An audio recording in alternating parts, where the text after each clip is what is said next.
Annie Lennox burst onto the international stage in the early 1980s as part of Eurythmics.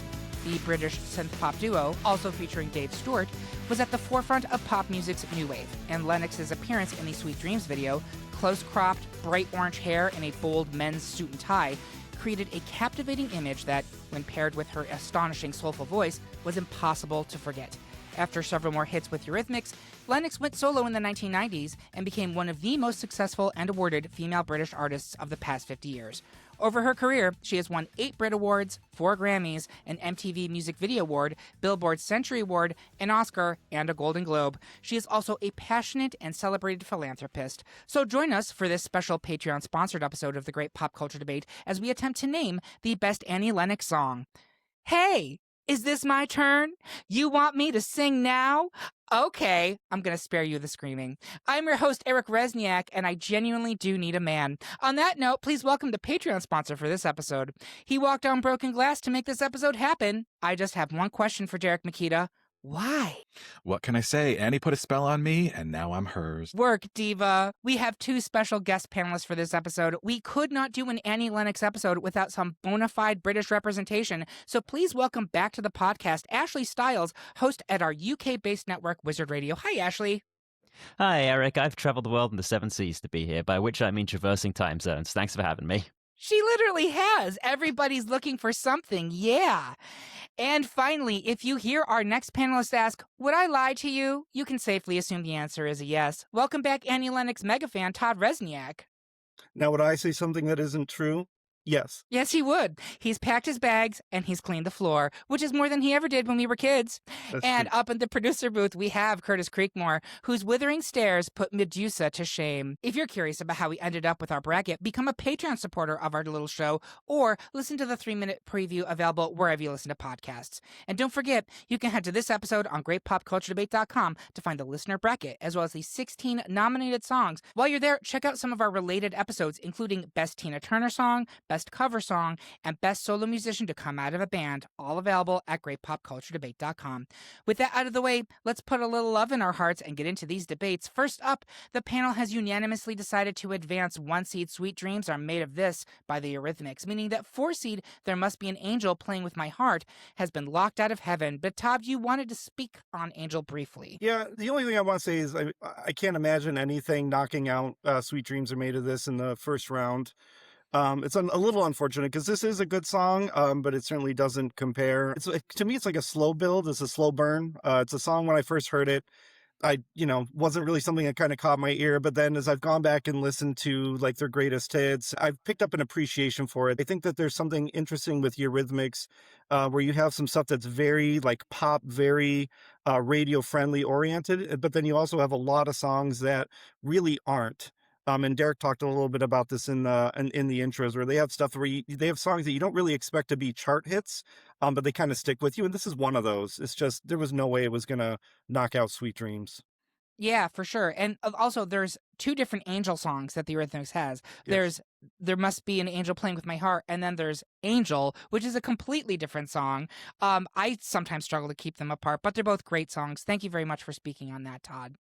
Next, the panel is split between 2-seed Little Bird, a solo hit off of Diva, and 3-seed Missionary Man, a Eurythmics hit off of Revenge. Derek, Mama, tell us where we should go when it comes to Little Bird. Todd, you can fool with your brother. I'm sitting right here, but tell us why we shouldn't mess when it comes to a Missionary Man. Derek, please go first. Yeah, for me, I think it comes down to personal preference. They're both great songs, right? I just think that Little Bird shows more of Annie's range, whereas Missionary Man feels maybe musically more interesting. In my opinion, it just doesn't give Annie enough to do. It's got some signature soul elements, some interesting runs in the background, but like that's it for me. Little Bird feels more emotionally expressive, which coming on her debut solo album Diva, where she steps out on her own from a creative perspective. I think it's a good blend of intimate versus the powerhouse choruses, which spotlight Annie's layering and harmony work. She feels confident, she feels reflective, she feels triumphant. I'll grant you that Missionary Man was a bigger chart success. I just think Little Bird is more important to her solo work, and that's why it gets my vote here. Yeah, Todd, talk to us about Missionary Man. I think Missionary Man, what really strikes me about it is that it's one of those songs where it feels like the Eurythmics really embrace kind of the the harder side of their sound. Oftentimes they played a lot with synths, obviously, and Annie a lot of the time in her solo stuff has been more on the reserve side in terms of the arrangements. And this was a rock song. It charted as a rock hit. They won the Grammy Award for Best Rock Performance by a Duo or Group for it. I'm a sucker for a harmonica. It's a fantastic harmonica solo. And then the backing vocalist, which is interesting that she didn't do her own backing vocals, because a lot of her songs she harmonizes with herself, but the backing vocalist that she has on that song is fantastic, and they complement each other so well. And you can just tell that they're just really enjoying playing this music, playing this song, and it's one of their rockier songs, and I think it should should be recognized as such. Awesome. Yeah. Also, now I want to do a best harmonica solo debate. yes. Wouldn't that be amazing? That would be so much fun. Half the bracket would be Stevie Wonder, though. So, I mean. Or That's Blues true. Traveler. God Or bless Blues John Traveler, Popper. Yes, also true. Ashleigh, is it going to be Missionary Man or is it going to be Little Bird? I think it's going to be Missionary Man. I really like the sort of almost pseudo-country blues rock vibes of Missionary Man. Really does it for me, I think. I love both of these songs, but if I had to pick one, I would give it to Little Bird just because I think it is such a killer solo hit for her and really helped to establish her as a solo artist. So it's a Patreon sponsored episode. We're going to go to tiebreakers on this one by the Patreon sponsor, Derek Makita. Which one is moving forward? I'm sticking with Little Bird. You'll find that this is kind of my rubric through a lot of these brackets, that I put a lot of weight on her solo career. So buckle up. I put a lot of weight on myself, so game recognized game. Next, it's another even split, this time between iconic 80s duet one seed Sisters Are Doing It For Themselves. I can't say that without doing the gay head bop of shame. And 4-seed Eurythmics comeback single 17 Again. Ashleigh, we really do have doctors, lawyers, and politicians too, but I want you to tell us why Sisters should keep doing it into round 2. I will relive my misspent youth and stump for votes for 17 Again. Ashleigh, please go first. Sure. First of all, gay head bop of pride, surely, rather than shame. Pride. I And agree. Thank you. Speaking of which, Sisters Doing It For Themselves does have those sorts of connotations. My rubric for a lot of these is going to be the new wave stuff, the 80s stuff. I'm such a big fan of that whole musical oeuvre, so that is a big sort of part of why I like it. It's pulsing, it's upbeat, it's great for what it does, so for me, that's kind of why it swings in that direction. And just to clarify, this is the duet that she did with Aretha Franklin. Yes, big clarification. She does. There's a couple of duets on this list. Yep. I think it really lets, her solo stuff is obviously very, very good, but with the duets as well, it gives it a different way to express her vocal qualities when it's bouncing off of someone else.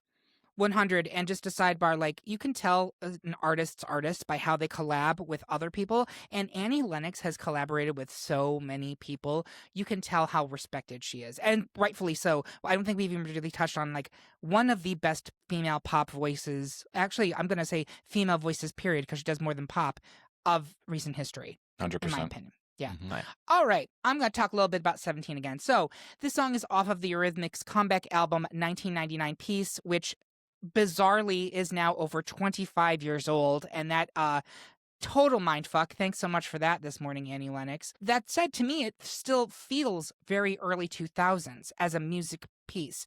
And that, I guess you could say, it was kind of ahead of its time. As much of the Eurythmics have been through their whole career, they were really pushing the boundaries of what music is sounding like. So this is a lovely, wistful song as the artists look back on the lessons they've learned in their career. Quote, all those fake celebrities and all those vicious queens, present, all the stupid papers and those stupid magazines. Sweet dreams are anything that gets you in the scene. It's explicitly about what it takes to become famous and to work in this bizarre world of pop music. But I think the lyrics resonate with anyone who's at that midpoint in their life and they're looking back on what they've already done and wondering, where do I go from here? I love Annie's voice in the song because it's so different from almost any other song she's done. It's contemplative. It's more conversational than her normal vocal, which is usually so bold. It slaps you in the face. And this is more just very lilting, very beautiful, very reserved. I think it's a great piece, but I understand why Sisters Are Doing It For Themselves should move forward. Derek, which one are you going to go with here? Yeah, I'm with the duet here. I think her the way that she plays with Aretha in the song is just masterful. Yeah. Todd, is it going to be Sisters or is it going to be 17 Again? 17 Again. So we are tied, and the tiebreaker would now shift to Ashleigh alphabetically. Which one's moving forward here, Ashleigh? I'm going to go for my pick. I'm going to go for Sisters Doing It For Themselves. They are doing it and doing it, doing it, doing it. There's the head bop again. Head bop. If you're not watching this on YouTube, you should be. Yeah, I'm not mad about that at all. If you have not listened to Peace, the comeback album from 1999, please go do so. I know a lot of bands that break up and do reunion music. It's pretty. This is a great album, 100% worth your time. So check that out. Next, no fibbing. It's another unanimous decision by the panel to move forward 2-seed Would I Lie to You, which means the mana has run out for 3-seed I Put a Spell on You. Derek, you wanted to speak on Spell briefly. Yeah, I mean, it's obviously one of Annie's covers, this time coming from the 2014 Nostalgia album. I think that it's probably one of the better covers on that album, in my opinion. I think it more than holds its own to the Jay Hawkins original version. But I don't see how it could go up against Would I Lie to You and win. So it's understandably out here. Yeah, there have been a million covers of that song by Screamin' Jay Hawkins. This is the best one, in my opinion. It's better than the original, which Annie does a lot, so suck on that. Yeah. Yep. All right, 3/4 of the panel is putting on its rubbers and splashing around with 1-seed Eurythmics hit Here Comes the Rain Again. But I'm putting on my rubbers and sleeping around with 4-seed I Need a Man. Let me share why I am desperate for this song to continue. I am mystified by this truly. I'm mystified how Rain is a 1-seed, how I Need a Man is a 4-seed, and I don't understand how I am the only person on this panel voting for I Need a Man when it is a gay slut anthem, and I am staring directly at Derek and Todd because j'accuse whores. I have a man. But you could use another one. All right, man. I Need a Man is an absolute banger of a track. It's off of 1988's Savage. It hit number 26 on the UK charts and number 46 on the Billboard in the US. The opening of the song is brash, bratty, ballsy, with Lennox asking if everyone wants her to sing now. The answer is always yes, Annie. And then she goes through a list of things that she does and does not want in a man. And I think this is where we're getting into some trouble in 2020s because much of it is heteronormative bullshit, and I get why that's a big turnoff to folks. But there are other messages we can all still agree on. She don't want no muscle-bound cheapskates or low-down woman haters. Yes, ma'am. I think Here Comes the Rain Again is a perfectly lovely song, and it was, for sure, a bigger hit.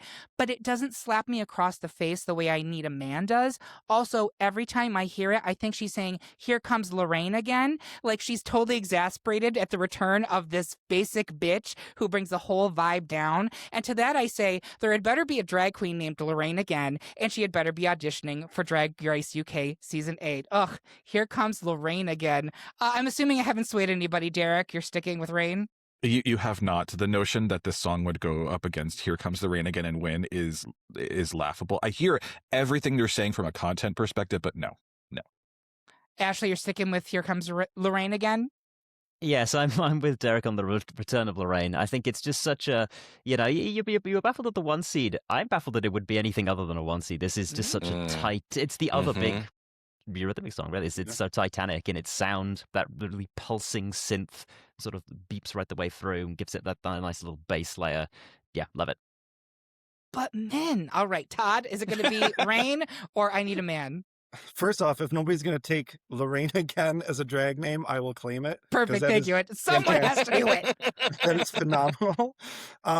Look, I mean, if you look at my bracket, I put Here Comes the Rain Again as my winner. So, sorry, I Need a Man. I got to tell you, between Sweet Dreams and Here Comes Rain, because those are the two obviously like biggest Eurythmic songs, at least in the US. I actually think Here Comes the Rain Again is the better song. It's more complicated, it's more complex. The instrumentation against her vocals, it's a more epic, sweeping song. And like, to me, when I think about Eurythmics in the 80s, I actually don't think of Sweet Dreams. I think of Here Comes the Rain Again. I was 8 years old when I found out that you smoke crack. So this is really exciting for me. All right, excellent. We will be moving Here Comes the Rain Again into round 2. Next, the bulk of the panel actually has plenty of things to say in favor of 2-seed No More I Love Yous off of Annie's Medusa cover album. But Ashleigh has questions, specifically, how dare we? And also, when it comes to 3-seed Why? Ashleigh, tell us why should advance? This is one where I'm a little bit wishy-washy here, unfortunately. For me, just No More I Love Yous is just not my bag. I don't know what it is about it, but it just didn't tick with me for the right way. So it was more just that Why had more of that 80s synth stuff that I prefer. as opposed to No More I Love Yous. I'm fine with the other one advancing. This is not one that's going to cut me up bad, but it was just, I was picking between the two, and I was like, this one, I think. So I'm not set in stone on this. It's not like you're walking on broken glass or anything on this one. Yeah. Quite, no. I hate that these two songs are up against each other. Each one of these deserve to be in the Elite Eight round. They are really killer songs. Derek, did Ashleigh sway you, or are you sticking with No More I Love Yous here? No, I agree that they're both kind of titans of her catalog. I think that No More I Love Yous has a special place in my heart, so that's why I picked it. Todd, I know you love both of these songs, so which one are you going with? I have to say, I probably have more of a connection to No More I Love Yous. I remember when that song first came out, and back in the VH1 days and the music video days, I remember seeing the music video, on VH1, and it just really, there was something about it that really struck me. And I'm sure at some point, I mean, we can talk about it now, but I mean, the gender bending and the androgyny that's present in so many of their videos. And I remember in particular with this one, you had these ballerinas, but they were all men and they all had like facial hair. And it was this kind of juxtaposition that smacked you in the face a little bit. That song really resonates with me. That video resonates with me in a way that Why just doesn't, even though it's a terrific song. They're both fantastic, but I got to go with No More I Love Yous for sure. Yeah, I'm tempted to throw a vote on Why just because it is the lower seed here and it wouldn't matter. I love this song, and it's so like, how many times do I have to tell you? Like, my God, if that is not middle age anthem, I don't know what is. But I can't say no to No More I Love Yous. It's such a good goddamn song, and I think Ashleigh, honestly, to your point, you had to be there. You had to be there when that song was coming out because it sounded like nothing else on the radio at the time. You know what I mean? Yes, I think perhaps I wasn't there when that song I think probably you were not. So we will be moving No More I Love Yous into round 2. Next, it's another unanimous victory for 1-seed solo smash Walking on Broken Glass, which means that the panel is breaking up with 4-seed Love Song for a Vampire. Finally, in round 1, the bulk of the panel is thinking of its fellow man and voting for 2-seed duet Put a Little Love in Your Heart. But Derek thinks 3-seed Whiter Shade of Pale sounds about white. Derek, tell us why we shouldn't ghost on Whiter Shade. Please go first. I mean, look, I love both of these songs, and they're both covers. So not pure Annie in either case. And there is no arguing that Put a Little Love in Your Heart is the bigger commercial success. Where I come down on A Whiter Shade of Pale here is that it feels like Annie had far more influence in how this track turned out. I'm a fan of the Procol Harum original. She takes the source material and makes it feel like her. There's an emotional subtlety that doesn't exist in the psychedelia of the original, in my opinion. It's also a solo track rather than a duet. And unlike some of her other duets, like with Aretha, this song, Put a Little Love in Your Heart, feels dominated by Al Green. Annie, to me, feels barely there. And we know Annie is more than capable of serving some soul. It just feels like she takes a back seat to Al here. While I'm sure it was intentional that she's complimenting his vocals rather than meeting his level equally, I'm not sure I'm on board with that style choice. On Whiter Shade of Pale, she is better able to showcase her velvety vocals and her emotional range, and that always wins out for me. And on Medusa, which has a lot of reimagined songs covered by Annie, this one stands out as a bright spot. Yeah, Medusa is a front-to-back, no-skip album. I'm just going to say that right now. It is so good. Todd, is it going to be Whiter Shade of Pale, or is it going to be Put a Little Love in Your Heart? I actually think I'm going to change my vote to Whiter Shade of Pale. If I were to pick one of the songs to listen to, I probably would listen to Put a Little Love in Your Heart. But since this is the best Annie Lennox song, I think Derek's spot on. Put a Little Love in Your Heart is really dominated by Al Green. And it's kind of a paint by numbers, feel good little pop song that you slapped it. To me, that song is actually more notable for being at the end of the film Scrooged than it is a song on its own. And I got to say that, while A Whiter Shade of Pale is fine, I've never really been crazy about the song as it is, but that's not her fault. Her version of it is fantastic and she shines on it. So I actually think I'm going to change my vote and go with A Whiter Shade of Pale. Ashleigh, is it going to be Whiter Shade of Pale, or is it going to be Put a Little Love in Your Heart? I think I'm going to stick with my original vote, which is Put a Little Love in Your Heart. I think that maybe she's not as dominant versus Al Green singing as opposed to something like Sisters Are Doing It, where it's more like equal levels. But it reminds me a bit of like how people would describe Ringo's drumming in the Beatles. Not necessarily like overpowering, but sometimes what you need to do is complement the song and do what's best for the song. So I think it works in that context. It's not like super stand out, but it's a nice complement to what Al Green's doing. I think with the Whiter Shade of Pale, for me, the original Procol Harum version is kind of too iconic in its own category, because they were maybe some like really 60s fans would tell me that they're not. To me, they're kind of a one-hit wonder in terms of that being easily their most prominent song. Yep. So a Whiter Shade of Pale by her would need to be, for me, more iconic to really stand up to. You're talking about, like, when it comes to covers, Hurt, Nine Inch Nails, Johnny Cash, both of them are on their own sort of levels. It would need to be more like that for this to impress me to that extent. I would pick it. Damn, so Derek had pulled me over to his side, and then Ashleigh pulled me back over. I love it when that happens. So we're tied now again, and Todd, the tiebreaker would fall to you. Which one's going forward? I'm going to go with Whiter Shade of Pale. All right, Todd's giving it to Whiter Shade of Pale. And that's the end of round one, folks. We're going to reapply our moisturizer in the hopes of looking 17 again. We'll be right back.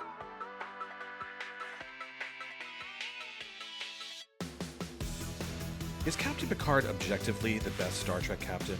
Did The Sopranos really need that ending? These are the questions that keep us up at night. Welcome to the Great Pop Culture Debate, where passion meets pedantry. We dissect, we digress, and occasionally we devolve into glorious geeky chaos. But we can't do it without you!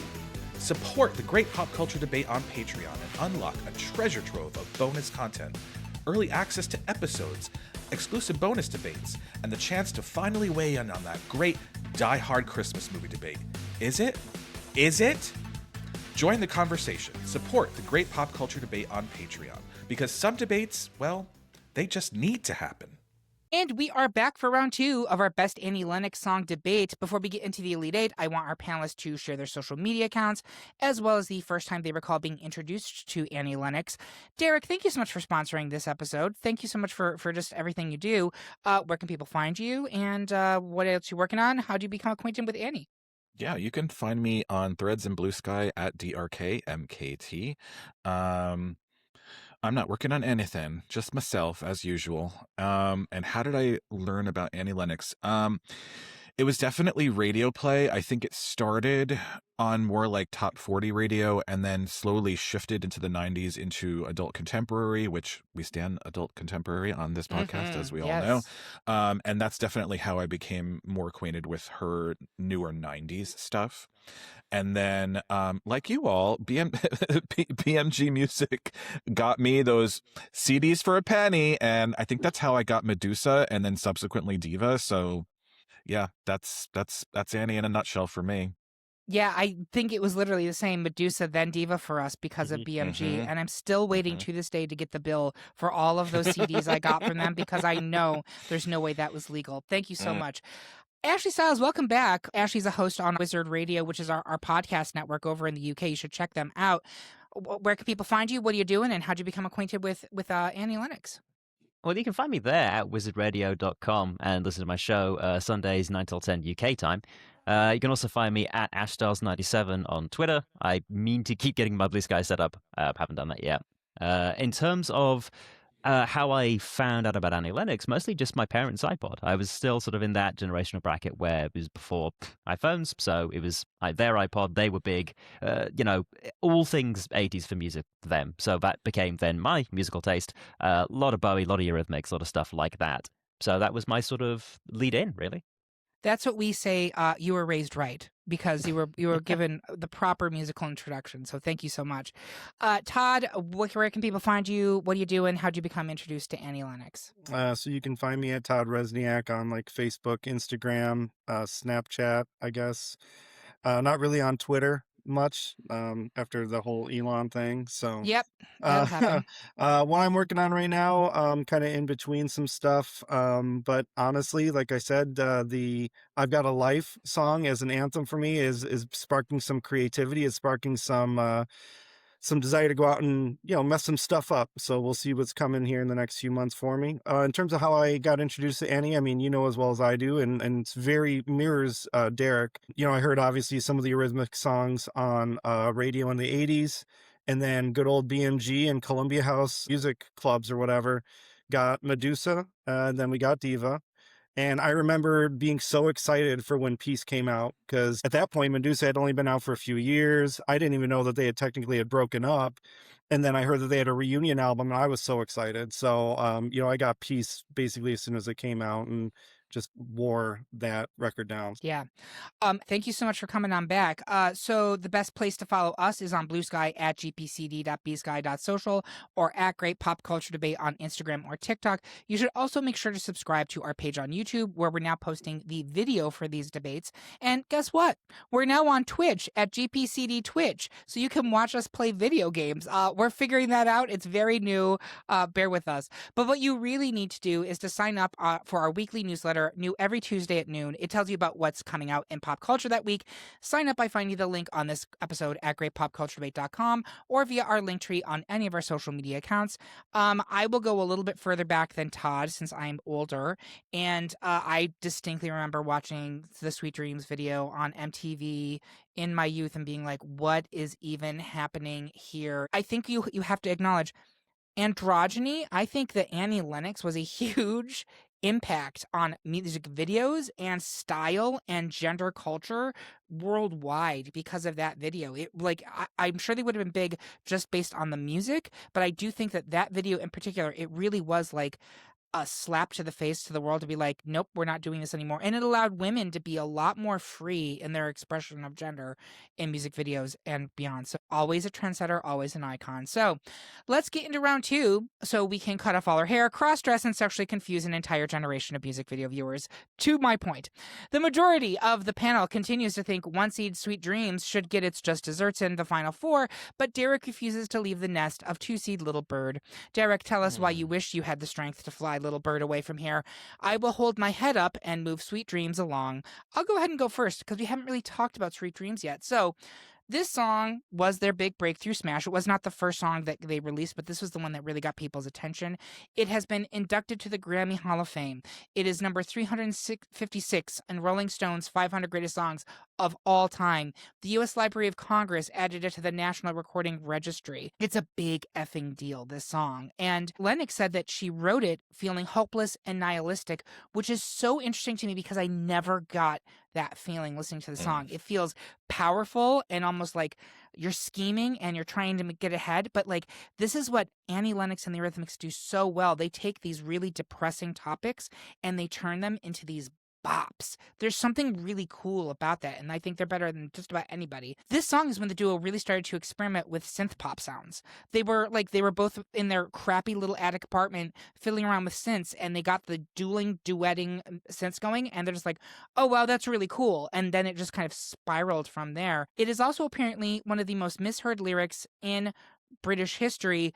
People think she's saying sweet dreams are made of cheese, and I have to say, like, game recognized game, because I have often felt that to be true. So, Derek, talk to us about Little Bird. Yeah, I mean, I spoke about Little Bird initially in the previous round. Again, it holds a special place in my heart because it's part of her solo career. I know that Sweet Dreams is going to move ahead. I really don't have a ton else to say about Little Bird other than it would get my vote here because, in my opinion, Sweet Dreams, as amazing as it is the Bohemian Rhapsody of this argument.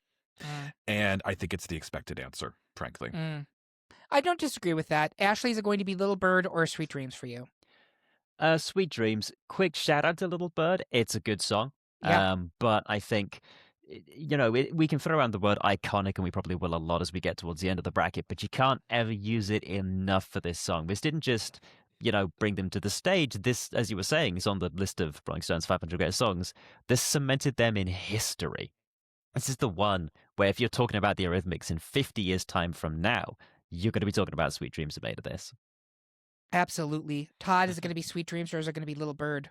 It's going to be Sweet Dreams. One quick question, though. Can anybody explain to me, maybe I'm dumb, but can anybody explain to me the cows in the Sweet Dream video? Like, I just don't understand that video. Yep. And as a very young child, I was so confused by what I saw on the screen. Annie Lennox looking like a man, cows, close-ups that turned purple. I don't understand. Can anybody explain? Ashleigh has an answer. I apparently do. So I, do a lot of research for the things that I go in on. And for this, I have the Wikipedia page up open for Sweet Dreams. There's a quote from David Stewart on the music video. Quote, "So we mocked up a record company boardroom in a studio at Water Street and put up a cow to signify reality." End quote. Sure. Take that for what it's worth. The cow signifies reality. I don't know what that means. Cheese. Sweet dreams are made of cheese. There I it think it all is. makes perfect sense. It's a There you through go. line. Yeah. Yeah, dairy, folks. Okay.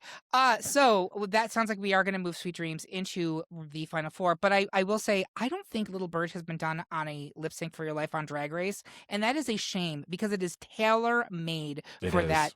It builds, and it's ecstatic at the end. Like, give the people what they want, RuPaul. All right. Next, the panel is split between 2-seed Would I Lie to You and 1-seed Sisters Are Doing It for Themselves. I did not know how this was going to go out, so I'm going to go around the horn. I'd like to start. Todd, is it Would I Lie to You or Sisters Are Doing It for Themselves? I like both these songs, obviously, but I gotta say, it's really impressive to have Annie Lennox going toe for toe with Aretha. She holds her own and then some, which is no small feat for sure. And Sisters Doing It for Themselves that's a straight up it's an anthem for sure. And I got to go with Sisters Are Doing It for Themselves. Derek, Would I Lie to You or Sisters Are Doing It for Themselves? I hear everything that Todd just said, and I'm sticking with Would I Lie to You. Okay. Ashleigh, is it Sisters Are Doing It for Themselves or Would I Lie to You? I heard everything that Todd said, and I'm agreeing. Sisters are doing it. I think I'm giving it to Sisters Are Doing It for Themselves here as well. I agree with everything that Todd said. We mentioned how Annie is a duet artist's artist, and she's so good at it. And boy, this is two strong Black women, at least in their souls, just going toe-to-toe and hammering it out, and it is awesome. I loved everything about this, including the end where Aretha says, "Thank you, I'll get it myself." Like, it's so good. Iconic. Would I Lie to You is fucking great. Like, that's how strong that this debate is, because Would I Lie to You would be a final four for any other artist, and here it is going out at Elite Eight. But I think it's the right decision, and Sisters Are Doing It for Themselves. We'll move into round 3. It's another tie, this time between 2-seed No More I Love Yous and 1-seed Here Comes the Rain Again. Ashleigh, enlist the Umbrella Academy as you speak on Rain Again. Derek, there are monsters inside, and they're voting against No More I Love Yous. Doop-a-doop-a-doop-doop-doop. Ashleigh, please go first. Sure. So, as I said earlier, this is the other iconic big, Eurythmics song. They had any number of hits, but if you're picking two that are going to be the big ones, this is the other one. It starts with that build, and it's very onomatopoeic in that way. It sounds like the falling of rain with those little drops, and then you get the power of Lennox's voice coming in through immediately. But then in the chorus, it gets more melodic. So you're really getting a sort of a grand tour of everything that Annie Lennox can do on that song. You've got the sort of deeper stuff, the more vocally androgynous stuff, and then you've got the sort of softer bits that come in the chorus. So it's really a showcase for me, I think. Plus the musical side of things is really the best of what the Eurythmics can do, the synth elements in there also. Great argument. I want to hear from Derek on No More I Love Yous. So, I mean, these are both titans of her catalog. They are. But they're both from such different eras of Annie's career. And correct me if I'm wrong, we'll have to rewind the tape. I don't know that I heard Annie Lennox's name brought up once in that argument that Ashleigh just gave, because it's so synonymous with Eurythmics rather than just Annie.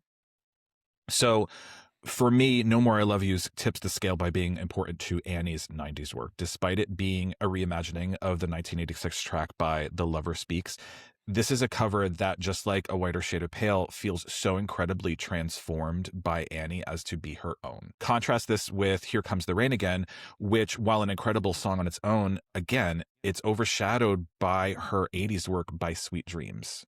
So No More I Love Yous was also a bigger chart hit, if you can believe it. It was a global success, which cemented Medusa not just as another album of covers.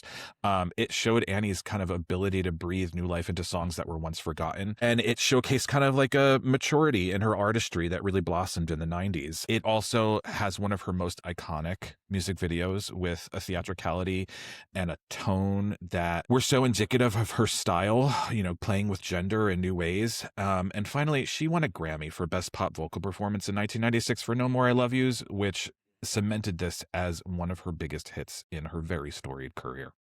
Okay, great. Todd, is it going to be No More I Love Yous, or is it going to be Here Comes the Rain Again? This is really tough for me because, like I said, I have Here Comes the Rain Again as my winning song. And when I think of Annie Lennox in the 80s, I don't think of Sweet Dreams. I think of Here Comes the Rain Again. I feel like Here Comes the Rain Again, like Sweet Dreams was a great kind of introduction, but it felt kind of simplistic in the song structure. Mm-hmm.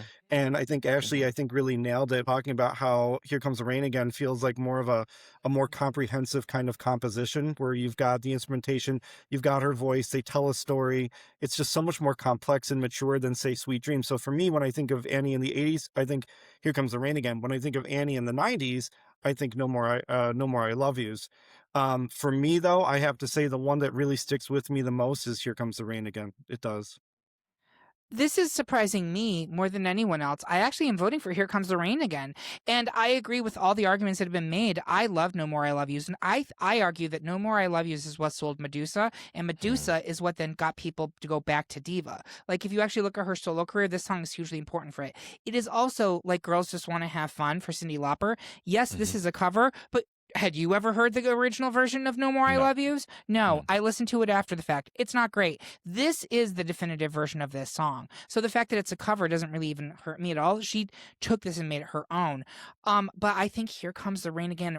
Like, I agree with Ashleigh's argument here and Todd's too. Like, of the two of them, I think that is the stronger pick in this particular matchup, because the thing about No More I Love You is it doesn't age terribly well. It sounds very strange and of a time, which was the point when it was released in the 90s, but I don't think it makes a ton of sense now as a song versus Here Comes the Rain Again, which absolutely still slaps. So 3-1, Here Comes the Rain Again will continue into the Final Four.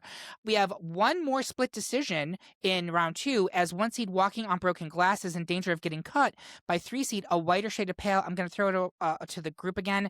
Derek, is it going to be Whiter Shade or is it going to be Broken Glass? It's going to be Walking on Broken Glass here, for sure. Okay. Ashleigh, Walking on Broken Glass, or is it going to be Whiter Shade of Pale? Broken Glass also. I really love that kind of Caribbean-inspired rhythm of the piano. It's really, really fun. And hilariously, it never occurred to me that that was Caribbean until I was doing my work for this. And I was like, oh my God, it's absolutely Caribbean. Yeah. Isn't that weird? It reminded me a bit of Fool in the Rain by Led Zeppelin in the same way. It's got that like influence, but then it melds it into something that's its own. Great point. Todd, is going to be Walking on Broken Glass or Whiter Shade of Pale for you? I mean, I helped move A Whiter Shade of Pale forward as opposed to Put a Little Love in Your Heart, but it doesn't hold a candle to Walking on Broken Glass, so it's Walking on Broken Glass for me. Maybe it was not a split decision because I'm also voting for Walking on Broken Glass, which makes it unanimous. We haven't talked about it yet, and I think we need to. So this was actually the third single off of 1992's Diva. This was her first album as a solo artist. This followed Why and Precious, which are both great songs, but this was the breakout hit from that album.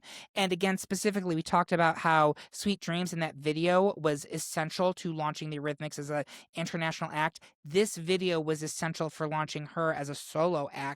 It is almost like a sequel to Dangerous Liaisons, the movie at the time. It has John Malkovich in it. It has Hugh Laurie from House. They're all dressed up in their finery, and she is just acting the shit out of this as a woman who has been scorned. Her lover's got a new girlfriend he's getting married to, and she's just losing it. It is great. It's a hoot of an episode of a music video, and it launched this song to huge heights. And the song itself is also amazing. That end part of it, where it's like she's just strutting towards the future, and it builds and builds and builds.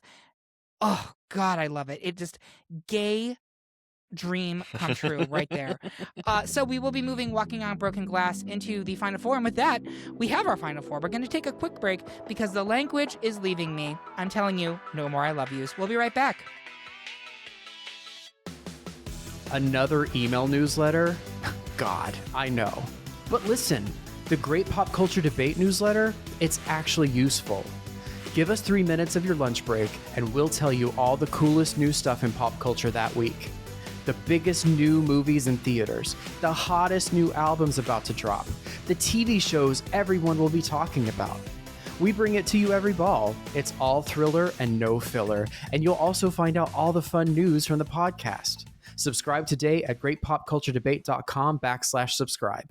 And we are back with the final four of our best Annie Lennox song debate. At this point in the show, I like to take a step back and see if it shook out the way I expected it to.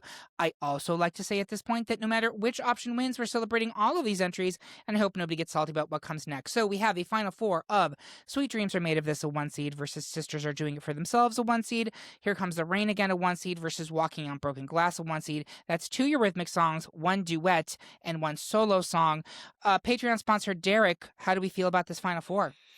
I think it's probably the right final four. Again, they're all 1 seeds, but to me, I would have liked to see more stuff from her solo catalog. I know that we obviously included Eurythmics songs because, again, she's the only vocalist with Eurythmics, and they are so iconic to her early career in the 80s. So it's not surprising to me that the 2 biggest Eurythmics hits are here. I just would have played it a little differently. I don't know. All right. That's a good point. Todd brought up over the break that he was surprised doing his research that even though we know the Eurythmics and they had all these hits, very few of them in the US were like top 20 hits. They were songs that charted, but like on the lower end of the top 40. So I was curious, Ashleigh, as someone from the UK, how were the Eurythmics received over there compared to the way they were in the US? So little caveat to say that I was born and raised outside the UK, so my understanding of British pop culture from this period is very much handed down to me from my parents and people I know. But it is an interesting point. I've seen a lot of stuff about like one-hit wonders, especially from the 80s, and the way that the British bands did come over and the way that they didn't come over. I think there's a lot more within Britain about like the Eurythmics and being like a huge band than America. And that's not saying nothing about like that they were very successful in America, but it is the case that they are remembered, I think, maybe not differently, more so here. Annie Lennox is like a big part of that era, like a very significant chunk of the early 80s and the Eurythmics in Britain for that reason. And it doesn't necessarily translate the same way. It is quite interesting. With that being said, let's get into this debate. So it's Sweet Dreams Are Made of This versus Sisters Are Doing It For Themselves. I would like to start with Todd. Where are you going here? I gotta go Sweet Dreams. Derek, is it going to be Sweet Dreams or Sisters? Like I said before, it's the Bohemian Rhapsody of this argument, but it does have to be Sweet Dreams here. It does. Ashleigh, is it going to be Sweet Dreams or Sisters? This was a tough one for me, but it is Sweet Dreams. It just, with the force of the song, just punches straight through like that. Yeah, are we sending the sisters back to the kitchen? Is that what we're doing? Sisters, we want you to keep doing it for yourselves, but not in this debate. So we will be moving Sweet Dreams into the final 2. Here Comes the Rain Again versus Walking on Broken Glass. Ashleigh, where are you going to go on this one? This is also very tough. I think everybody said that this is the correct final 4. I would tend to agree. I think I'm going to stick with Here Comes the Rain Again. I'm willing to hear arguments otherwise. Again, I think it's just, the iconic versus the iconic. And that does mean it's 2 Eurythmic songs against each other, which I do appreciate. We have to consider the broader catalogue. I would also say, though, that if we were doing, and maybe this isn't exactly an apt comparison, if we were doing Best of Robert Plant, he did have a solo career. He did have hits in his solo career. But you wouldn't cut out Led Zeppelin for the reason of wanting to necessarily focus on his solo career. So sure. I'm kind of fine with being 2 Eurythmics at the end. I think it's just the more, I don't know. I hate to say iconic again. I think it's a bit more in that sense iconic, but yeah, happy for both. I'll give you this comparison. If we were doing a George Michael song debate, which, spoiler, we are absolutely working on a George Michael debate, we would include Wham in there. And would I be mad if 2 Wham songs were the final 2? I would not be mad because, iconic songs all throughout the career, but honestly, you just can't deny the power of some of those earlier songs. Derek, for you, is it going to be Here Comes the Rain Again, or is it going to be Walking on Broken Glass? No, this one's difficult because Here Comes the Rain Again would be a stronger contender against Sweet Dreams. I think we would actually have a real debate, and I think that's probably how this is going to go. For me, Walking on Broken Glass would be my pick because it's from her solo career. It's probably one of the biggest hits from her solo career in the 90s.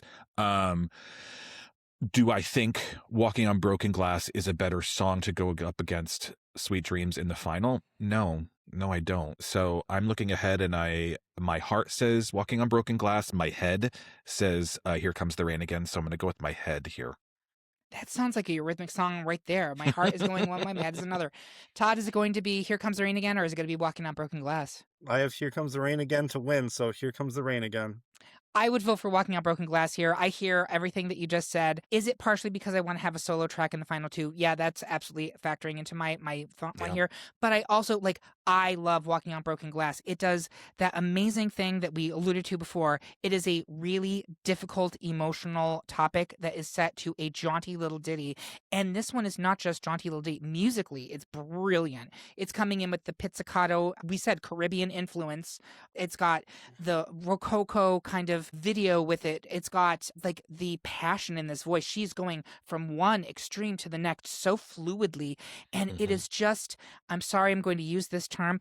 It is just so cunt at the end when she is strutting. It is so come on, mama. It is powerful. It is, I am done with this man. But it's free for Here Comes the Rain Again. So we have a final two of Sweet Dreams Are Made of This versus Here Comes the Rain Again. I would like to go smack in the middle with Derek, our Patreon sponsor. Where are you going? This one's difficult for me because, again, I think they're both fantastic songs. I think they're both iconic for Annie and Eurythmics in the 80s. My head says it is supposed to be Sweet Dreams. My heart says Here Comes the Rain Again. I think in this case, I am going to go with my heart and say Here Comes the Rain Again. Delicious. Ashleigh, is it going to be Sweet Dreams or Here Comes the Rain Again? I'm going to go with the head and say Sweet Dreams. I think it's the one where, I may have made this point before, I think this is the one that she will be remembered for. Not to say that she won't be remembered for any of the others, but this is the one that is just going to be chiseled into stone when the cockroach people find what remains of our culture in a million years' time. It will be this music video of her in the suit, cropped hair, fist on the table, boom. With the cow. With the cow. Yeah.